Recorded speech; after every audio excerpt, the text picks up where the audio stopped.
शहरातील गीतांजली टॉकीज परिसरात सोमवारी सायंकाळी एक धक्कादायक दुर्घटना घडली. येथील एका जुन्या इमारतीचा काही भाग अचानक कोसळल्याने ढिगाळ्याखाली अडकून एका व्यक्तीचा मृत्यू झाला, तर रस्त्याच्या कडेला उभ्या असलेल्या अनेक चारचाकी व दुचाकी वाहनांचे मोठे नुकसान झाले. प्राथमिक माहितीनुसार संबंधित इमारतीच्या तळमजल्यावर आणि पहिल्या मजल्यावर विविध व्यावसायिक आस्थापना सुरू होत्या. दुसऱ्या मजल्यावर रहिवासी वास्तव्यास होते, तर तिसरा मजला रिक्त असल्याची माहिती प्रशासनाने दिली आहे. इमारतीचा पुढील भाग अचानक कोसळल्याने मोठा मलबा थेट रस्त्यावर पडला. यामुळे परिसरात एकच गोंधळ उडाला. घटनास्थळी उभ्या असलेल्या अनेक वाहनांचेही मोठे नुकसान झाले. घटनेची माहिती मिळताच पोलीस, अग्निशमन दल आणि आपत्ती व्यवस्थापन पथक तातडीने घटनास्थळी दाखल झाले. बचावकार्य हाती घेत ढिगारा हटविण्याचे काम सुरू करण्यात आले.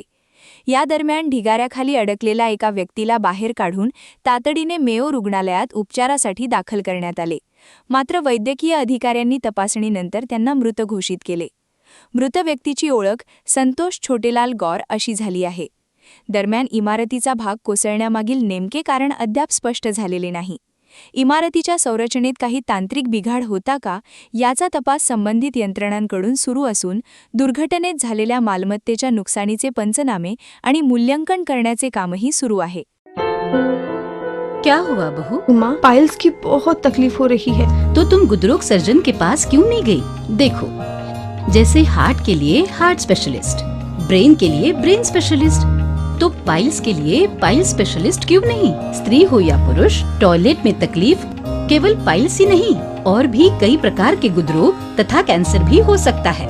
इसीलिए इसकी प्रत्यक्ष जांच जरूरी है.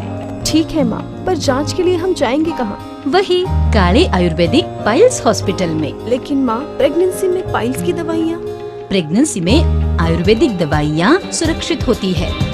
जनहित में जारी काले आयुर्वेदिक पाइल्स हॉस्पिटल, औषधि चिकित्सा तथा सर्जरी ट्रीटमेंट उपलब्ध. हमारा पता उमरेड रोड, दिघौरी बस स्टॉप के पास, नागपुर. अधिक जानकारी के लिए वेबसाइट पर जाएं kalepileshhospital.com.